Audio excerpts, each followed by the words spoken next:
Auzubillahiminash-shaytanir-rajim. Bismillahir-Rahmanir-Rahim. Assalamu alaikum viewers. I'm back after the break, and today the topic we are about to discuss is related to the current situation within Gaza and what's going on over there. What is the role of UK inside here, inside the whole story, and we would also shed some light upon the urban walk. We do have and the word politics as well. So we'll touch upon some important factors and things in the word politics.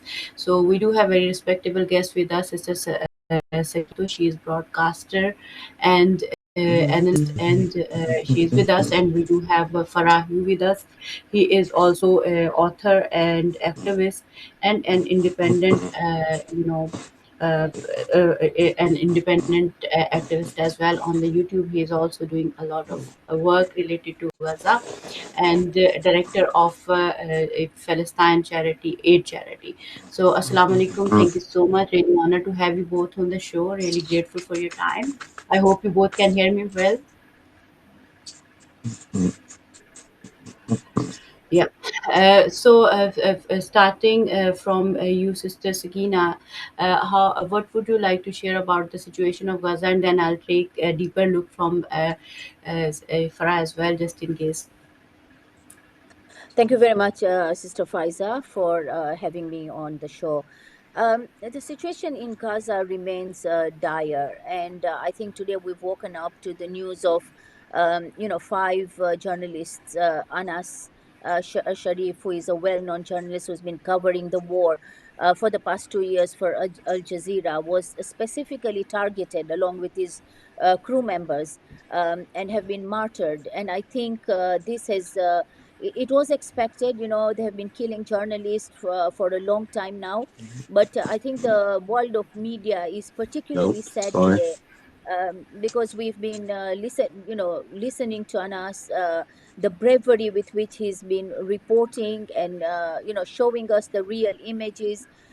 It is a sad day, but then again, like all the other Palestinians, they continue to be starved, they continue to be massacred, and Israel is really operating with impunity. Now, this is despite the fact that now the entire world is against this genocide. If you look at even the Western capitals, and we see, the protests getting bigger and bigger, people are really not happy with what is happening, witnessing on our screens this genocide, claiming people, ethnic cleansing, with, of course, Netanyahu now talking about occupying Gaza.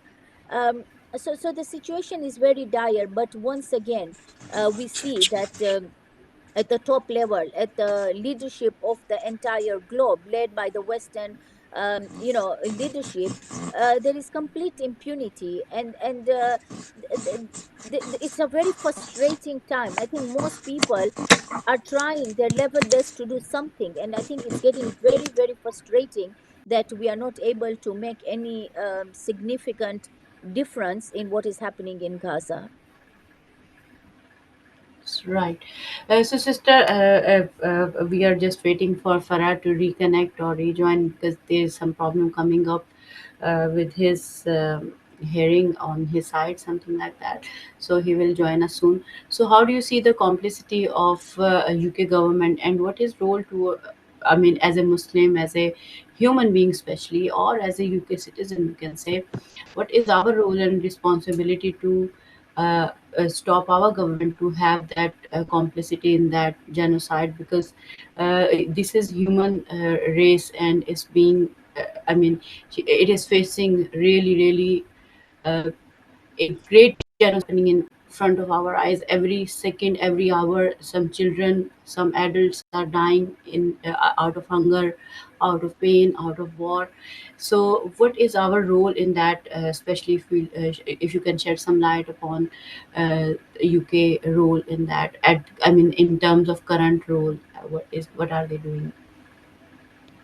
So I think the UK is fully complicit. This is something that we have to understand, that the previous government and also this government, they are supplying the Israelis with the weapons, with the F-35s, drones, and lately we found out that the RAF, planes have been flying and gathering intelligence and then passing on this information to the Zionist entity. And therefore, in every manner, we cannot wash off our hands. This government is fully complicit and has blood on its hands in supporting the genocide that is going on in Palestine. But having said that, I think the awareness and the awakening that is happening in Western capitals, including our own, is unprecedented. And in that context, I think, it gives heart. This is no more a Muslim issue at all. This is a humanitarian issue. If you look at what happened this weekend, the amount of arrests that have happened for people trying to talk about the genocide, this is the largest scale of mass arrests that have happened.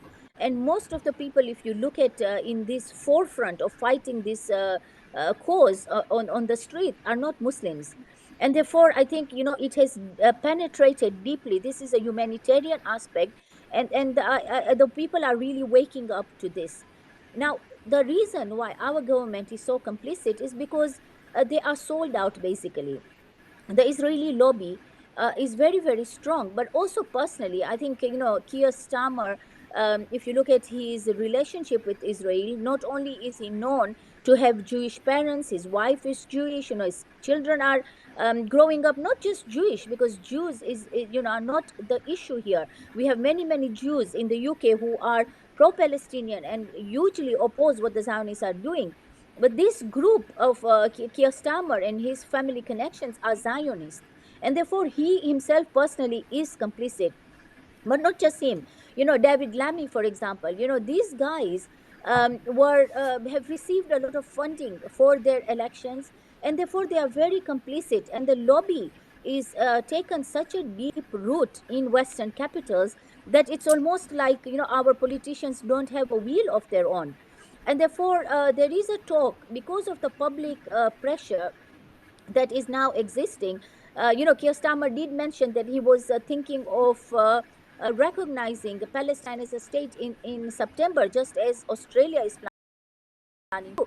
However, you can see that there is a lot of wavering on that. And that's because Israel has actually openly threatened the UK if they took this. So you can see how much we are controlled. Our leadership is controlled, that they cannot make simple decisions without having the green light from the Zionist state. So UK is, I think, on the crossroads. Our freedoms of speech are being curtailed strongly. There is huge efforts by the government to try and silence us. But on the other hand, I think more and more people are awakening to the fact that this is not just about Palestine. These freedoms that have been enjoyed in this country and people have taken granted for so long are a threat. And I think the idea of Jeremy Corbyn's party, having members that now have exceeded the membership of Labour Party, this is something very positive. Now, when it comes to Jeremy Corbyn's party, along with Zara Sultana, I think we have to understand that this is not 100%. Everything that they're saying is not 100% that we support. So, for example, Jeremy Corbyn is always supporting the cause of a two-state solution, which we know is not really the solution, because there can never be a two-state. Israel will never allow Palestine to exist in any genuine form. Not only that, but there is an occupation in Palestine, and therefore they do not deserve any state as such. It is a one-state solution. Jews, Christians, Muslims should be able to live like anywhere else in the world in a one-state solution. But having said that, I think it is the best we have so far. And therefore, I would urge the people that this is the party you should be joining. And Jeremy Corbyn is the politician we should be supporting at the moment. So even though, everything may not be correct, everything that he advocates isn't something that we believe in, this is the best option we have to get out of the clutches of the Zionists who have taken this country hostage. So I think this is quite positive in my view. And we hope that also Jeremy Corbyn is listening to views. He's made mistakes in the past by having Zionists within his party. He has been burnt badly, but I think he is the hope for what is to come. And also, when we talk about these Western nations, it is interesting. I've been thinking about this lately a lot. That when we talk about colonization, we usually talk of UK colonizing, other countries, the brown countries, the black people. But in reality, what I see today is the colonization of the white people's minds at the moment in the Western world. That these nations don't understand that it is not really UK. We are not independent. We are colonized in these countries. That the decisions are made not in the interest of the local population, whatever color and ethnicity they may be, but big decisions in Western worlds are taking place in the interest of a foreign entity, which is Israel.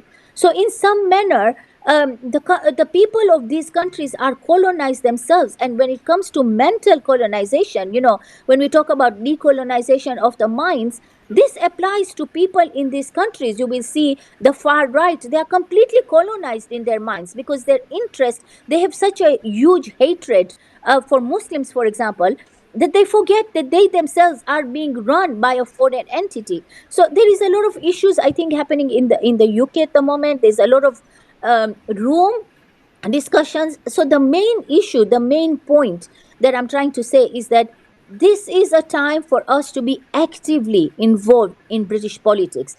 It can go either way, and we have to be players in this context. Hmm. That's really true. But when we talk about the UK politics and freedom of speech and expression and all that, we see that there are many activists and many people, even who are truly, like, you know better than me, like they are on roads and standing up for Palestine and raising their voice against the genocide and raising their voice against the complicity and the and everything which is like have some role towards humanity, whatever they are suffering, human suffering in Gaza especially. So they are arrested and they are like obviously punished, and they are like given a long time, like you can say 14 years plus, you can say imprisonment and all that. So how do you see this aspect of participating when they it comes to human rights, when it comes to true human rights, and when people try to say what they are seeing, and there is no truth hidden. So what do you think about these things? How the people of UK, for instance, or the citizen of UK should take it? What are the most important aspects relating to that activism? I think like I said, I think this is really a positive, development that is happening in the UK. And I think we should not just, I mean, although it's a very positive thing, we should not, hold back and say it's all happening. Now, there's still a lot of majority of people who do support Palestine. I think the majority of the UK citizens are against the genocide, but the level of activism from supporting it to actually doing something about it is still very little. So there is a lot of work to be done to convince more people, and this can be done at the ballot box, as I said, with Jeremy Corbyn, but also the amount of people, who are holding their own local MPs responsible. When it comes to this group of people who are fighting for justice more than Muslims, Sister Faiza, I've been thinking a lot about it. And I think, when we talk about the coming of our Imam, for example, Mm. in a lot of ways, I feel like this is the group of people who are going to be with the Imam.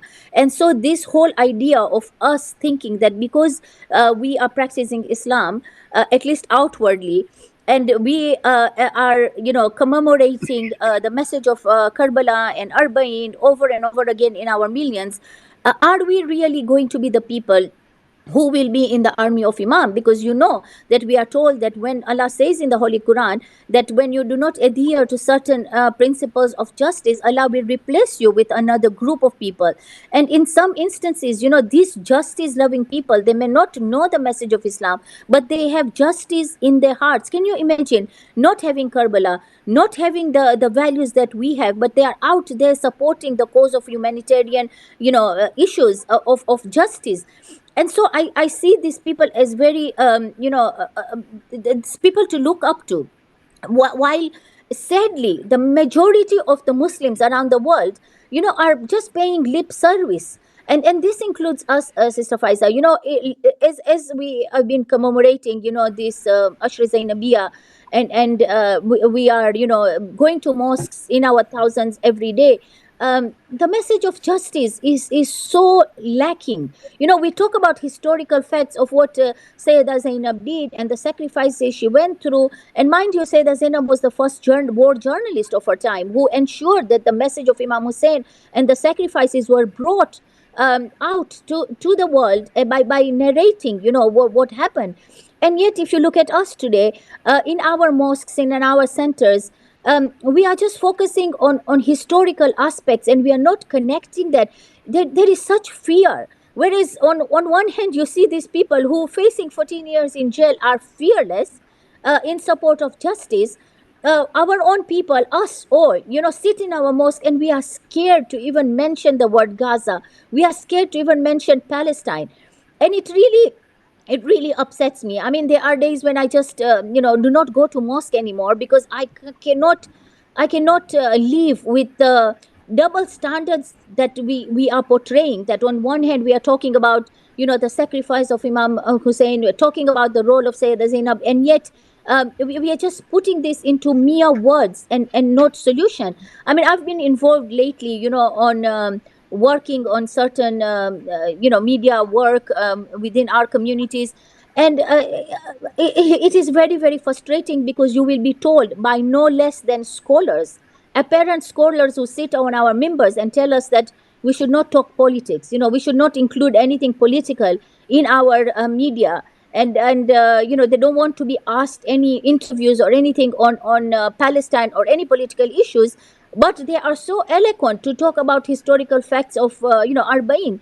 A lot of them obviously are visiting the holy shrines. We are seeing thousands in thousands, and while this is, of course, something that we pride ourselves upon, and it's a miracle about the amount of people that are in Arbaeen. But also we have to remember that not everyone, or the numbers that are in Arbaeen, all do not signify the stand for the truth or the following of the path of Imam Hussein. Because if it was, imagine that many people in Arbaeen, if all of these were standing strongly with the people of Gaza, we would have seen a lot more, change happening within our circle. So when we come to UK, I have more faith in people who are not necessarily Muslims, but who True. have justice in their hearts. This is not to say Muslims are not part of it. Of course they are.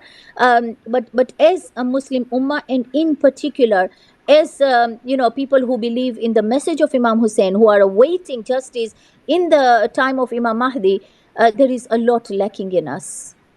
That's very true, and that's very painful reality as well. When often speak to different analysts, and they share the same, analysis as you have suggested. That I guess the Muslim Ummah in general, and even us, all of us who are celebrating, commemorating the days of Imam Hussein alayhi salam, even myself, I wouldn't say that I am not included in that.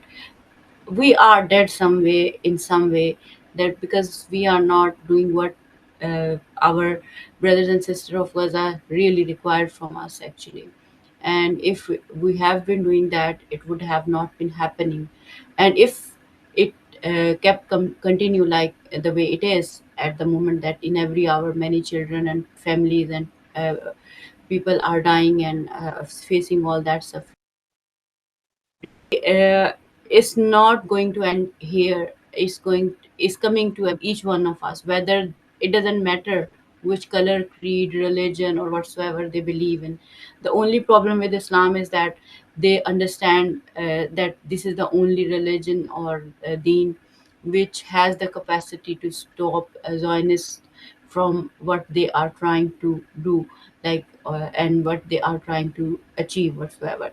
So how do you see what we are exactly lacking, and why we are lacking that, for instance? Because you see, we have celebrated Hajj, we have celebrated my month of Ramadan, we have celebrated commemorated the month of Muharram, and now we are in Safar and obviously still going on. So how, and we are watching people dying every single day in Gaza, and it's not stopping there. It's gone to Syria, it's gone to Lebanon, it's gone to Yemen, it's gone to, and now like, they are also they have understanding of like hitting Iran and then Pakistan as well. So which country is left afterwards, for example? And we know the situation in Kashmir as well, and we know the what happened in Myanmar as well, Iraq, Libya, and all these countries.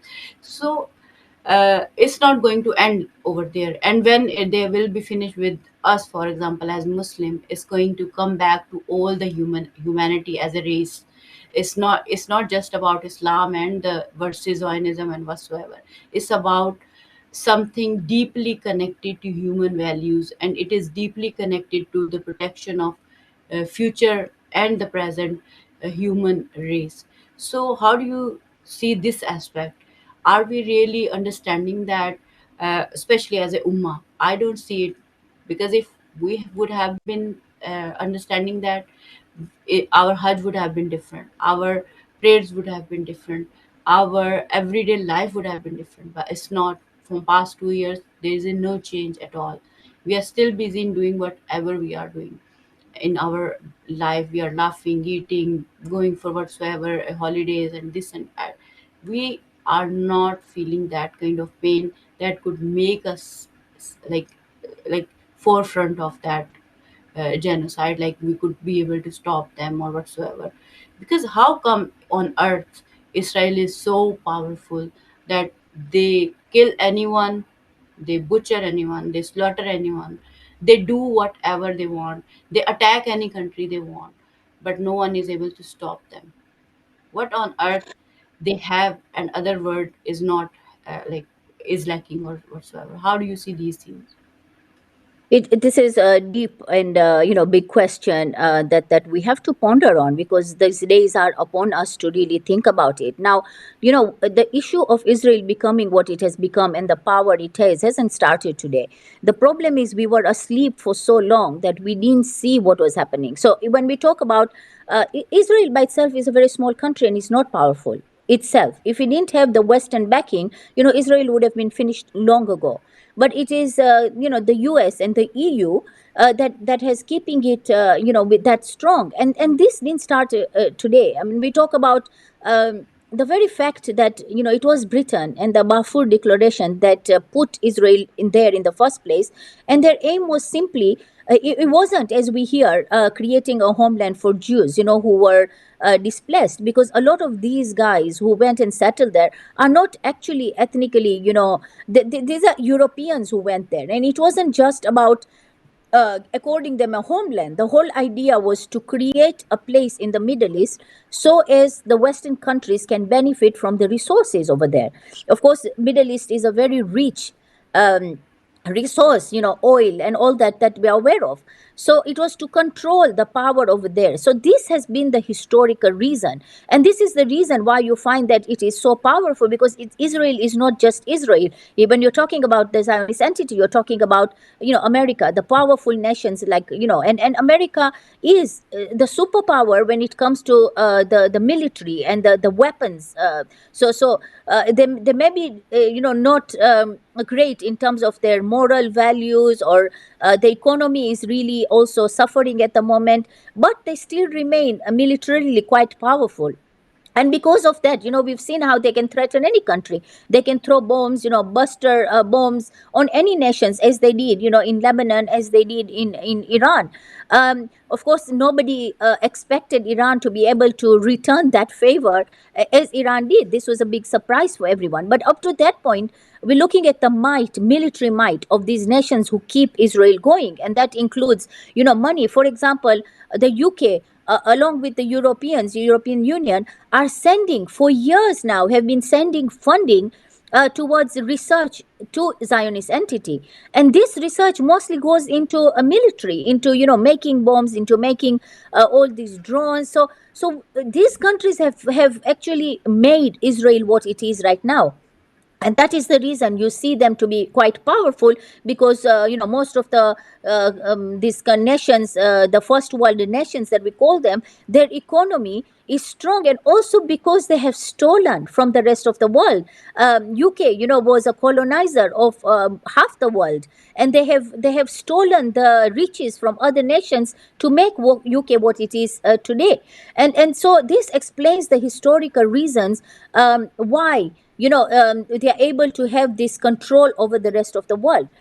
Now, when you talk about how do we see this and where is it going, I mean, people can look at it from multiple perspectives. For me personally, I look at everything from the time of the coming of the Imam and downwards, because the entire goal for us and our faith is we are living this life and awaiting the coming of our Imam. So all our focus as people of the faith of Ahlul Bayt is that whatever we do, our goal in life is to make it, whether we are there or it is our children or our grandchildren, to make it into the army of Imam. So if you look at it from that lens, then you realize that all this is happening is still going to get a lot worse, because like you say, it's not just about Muslims or humans. It is about creation of the time that will become so notorious and cruel, that no one else will be able to tackle this system other than our Imam. And so I think, talking about avenging Karbala, if we are genuinely looking at this from the perspective of making it to the time of Imam, and therefore hastening his reappearance by being ready to help him to avenge Karbala, then it is not just about in our millions walking from Najaf to Karbala. I mean, don't get me wrong, I'm not saying this is not a good thing. It's amazing. I've done that walk, and it's spiritually, it is amazingly highlighting. It's a miracle in itself. But it is not enough. It is not just by itself. Walking from Najaf to Karbala is supposed to not be just a walk. It's supposed to be consciously awakening. It's supposed to be us saying, I am walking towards you, Imam, and therefore I'm walking towards your path. I am walking towards avenging you through walking to the army of the Imam. Now, are these really the feelings that we have when we are walking that path? That is the question. So, it's all geared towards that. Now, who is going to, there will be times, we are told, coming of the Imam, that you will not be able to tell the truth from the falsehood. It will become so difficult. And I think we are seeing signs of that.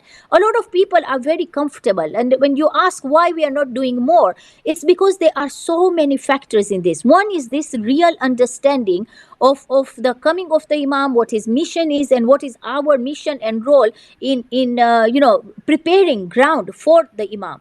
But also, a lot of us practice faith based on very surface cultural norms. Especially, I think those of us who come from the subcontinent, we have a very ritualistic way. If you don't wear black clothes, if you don't do azadari in a certain manner, if you don't attend mosques on a certain days, then you are seen as somebody who is not practicing the faith.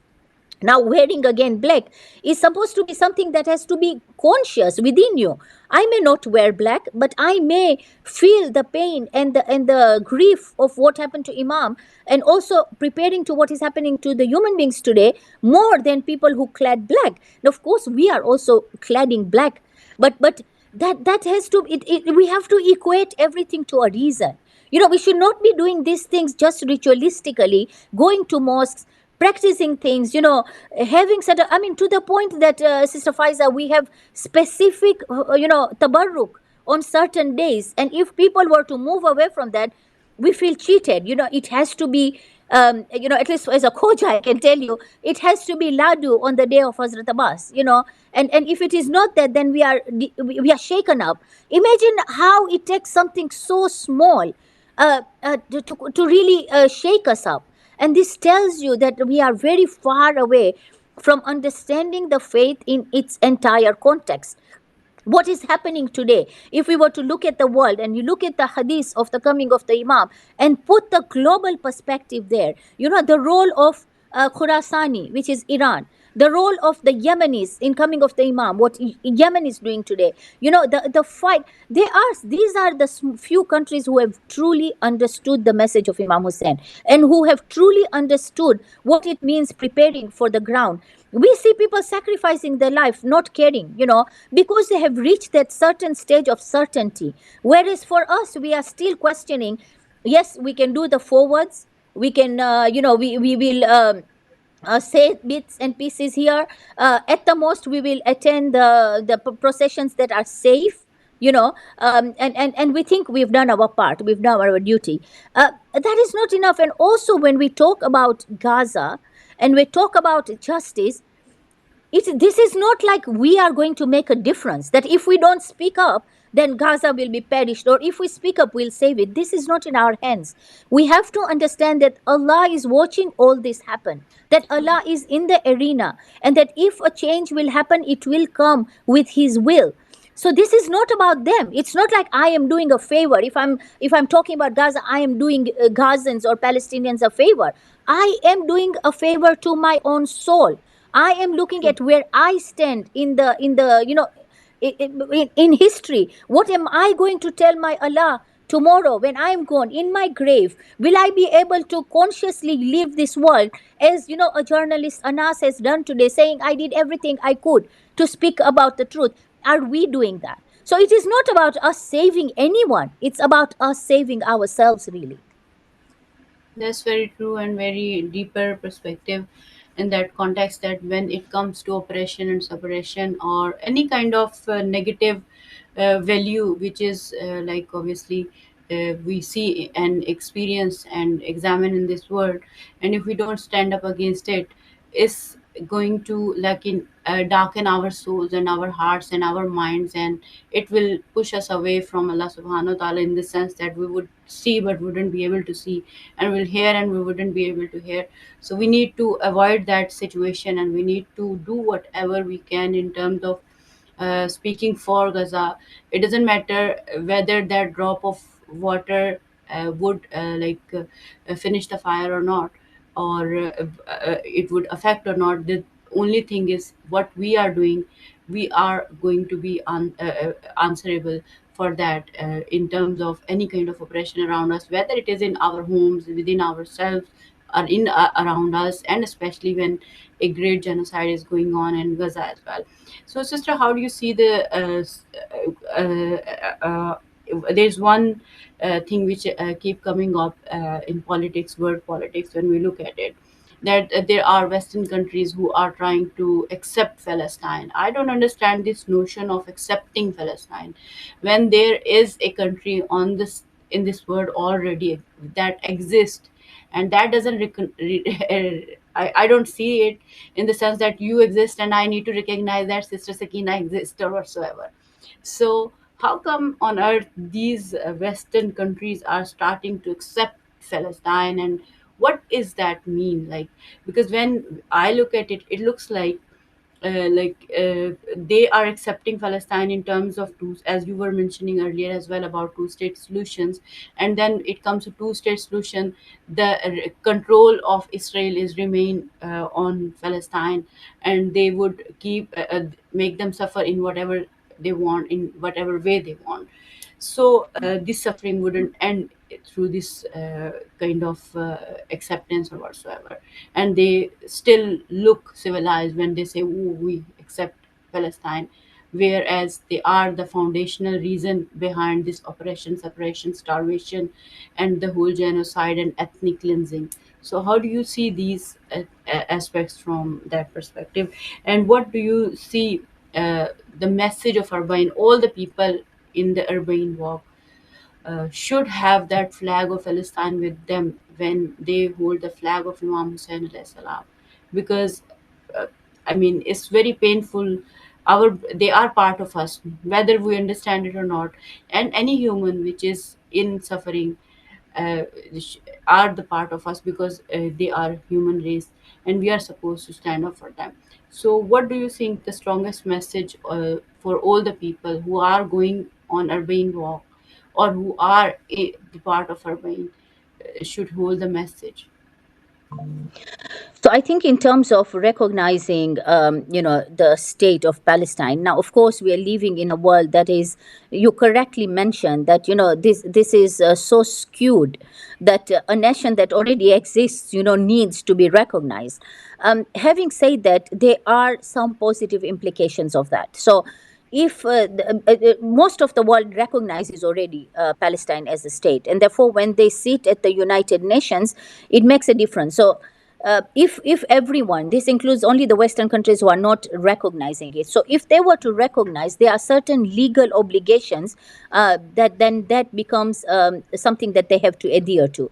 So if you recognize Palestine as a state, then you recognize that it has a right, for example, to an army. Every state has a right to an army, and therefore what you call proscribed groups would then not be proscribed, because there would be a legitimate army in a country to be able to protect themselves. So there are certain legal aspects that are recognizable. For example, another issue is, there are more Palestinian refugees outside of Palestine than in Palestine. And this is ethnic cleansing of the people and erasing them. Now, if Palestine was to become a state, then they would have the right of return, because they are Palestinians who have been, so it's a state and they have a right to return, and therefore Israel would not be able to control that. Now, because of this, they will never allow it to happen, because if they were to allow that to happen, then the whole idea of them trying to take over Gaza would not work.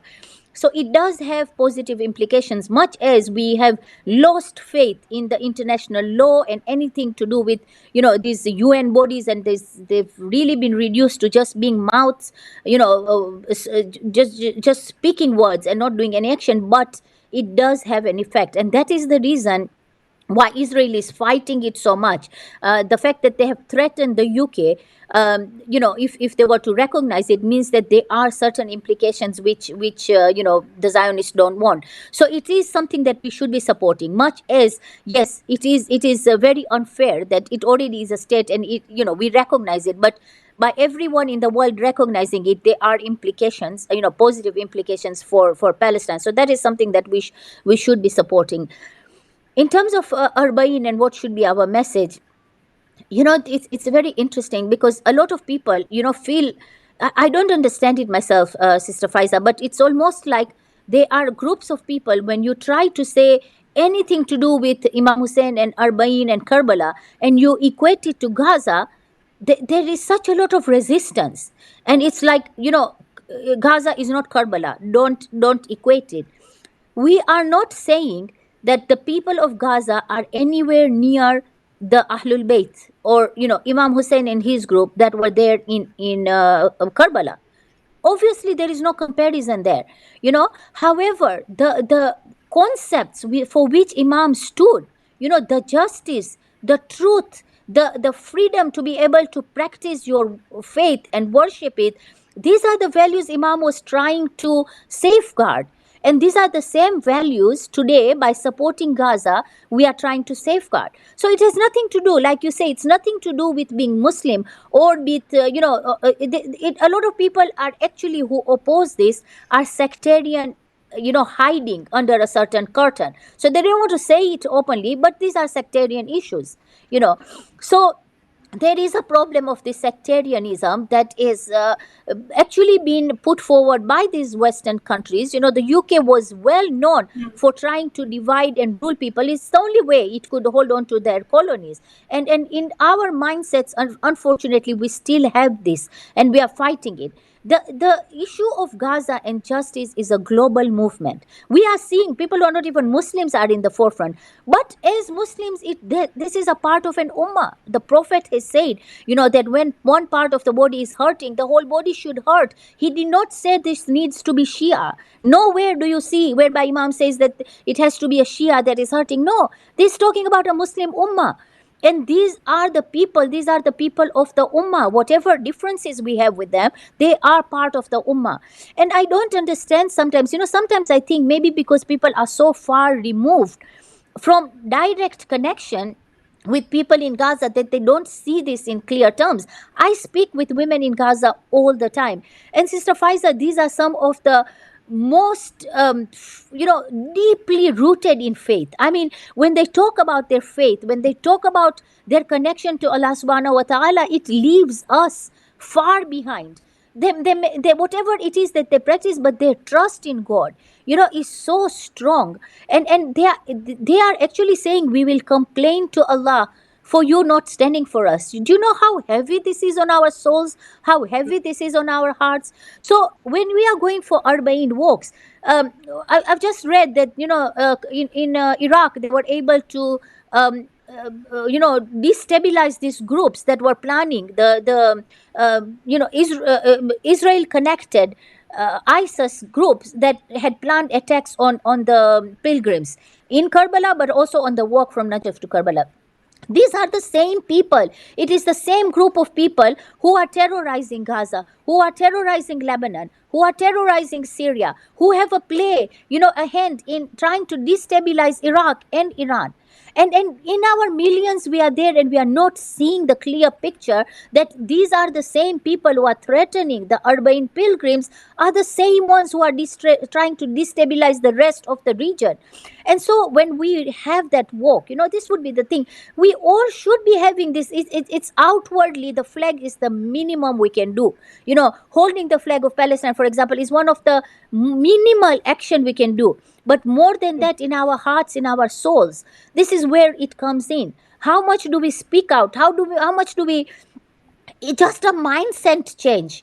At this stage, I think it's just decolonizing our minds to understand that this is all connected. There are people who are going to Arba'in walks, and will be in the shrines of Imam, and will be doing azadari, and yet who are against the very basic principles, like who are against Iran, who are against I just don't get this disconnection of people. And I think this is buying into the divide and rule philosophy. And as long as we continue to do that, which we have done for ages, this is the reason why the Muslim Ummah is in such a dire situation. And I think it's going to get a lot worse. That's very true. And I think so. The real problem is we need to work I mean, as a community, as if an individual, or even if we look at collectively, we need to work on us, on our own self, our inside, because it is so much polluted and darkened in many ways that it is unable to react on the things it should be reacting. Whereas when we look at different emotions within society, they do react on certain things, even on those things they shouldn't be reacting. The wisdom says you shouldn't be reacting on those things, but they do. But on the Gaza, their reaction is not uh, enough, and it's not, you can say, appropriate as it should have been. And here comes the role of Arab countries, and here comes the role of Muslim leaders. And do you see I just left with 2 3 minutes now. How do you see our youth, especially when you look inside UK whatsoever? Are we preparing our youth to lead the future properly, effectively? Because we all are human race, and we belong to Allah Subhanahu wa Taala, Ahlul Bayt, and Rasul Khuda Sallallahu Alaihi Wasallam. So we should reflect those values. What do you think? How would you like to conclude? I have so much faith in the youths and in the next generation. I was recently at Camp Koyage, and we had the opportunity to discuss Palestinian issues with young people. These are 13 to 15-year-olds. And I can tell you, I was astounded by their level of understanding, their level of how they get it, as opposed to the older generation. And I think, they are placed in such a right. So even though we don't want to talk on our mosques and on our members, we are trying to control this discussion. Our young people have other avenues. They have the social media, they have their own networks through which they get the information, and they are so much more righteous than us. They understand these principles a lot better than we us. So just to conclude, I do have huge hope in the generations to come. I think they will change the landscape, of what is happening. We have to remember that the South African example is that, some of the last nations who held on to the negativity were the US, the UK, even when the whole world was boycotting them.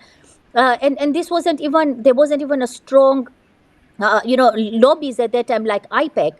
So the work is a lot harder now, but it will follow the same path. And end of the day, every pharaoh collapses, every negativity ends, because this is the way, the path of justice, that the justice will come one day.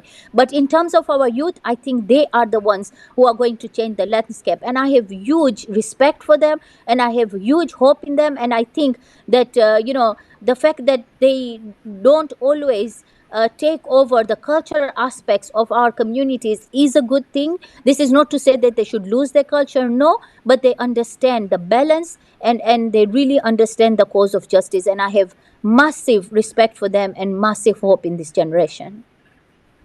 That's very true. Inshallah, we do hope, because this is the time and age we are spending and moving towards Imam of our time, as you earlier mentioned as well. So, if somebody understand the ideology of Imam Zaman alayhi salam and the Imamat, they would be able to understand what's going on and how they should be preparing themselves as a human being and as a generation, for example. Thank you so much for joining us today, Sister Sakina. Farah did try his best to join us as well, but he couldn't join us. And to the people, I would just, to the viewers, I would just say that justice delayed is justice denied, and it is on our doorsteps already. So we should and we must stand up for the people of Gaza in whatsoever manner we can. So look after each other and pray for them and stand up for them. Allah Hafiz.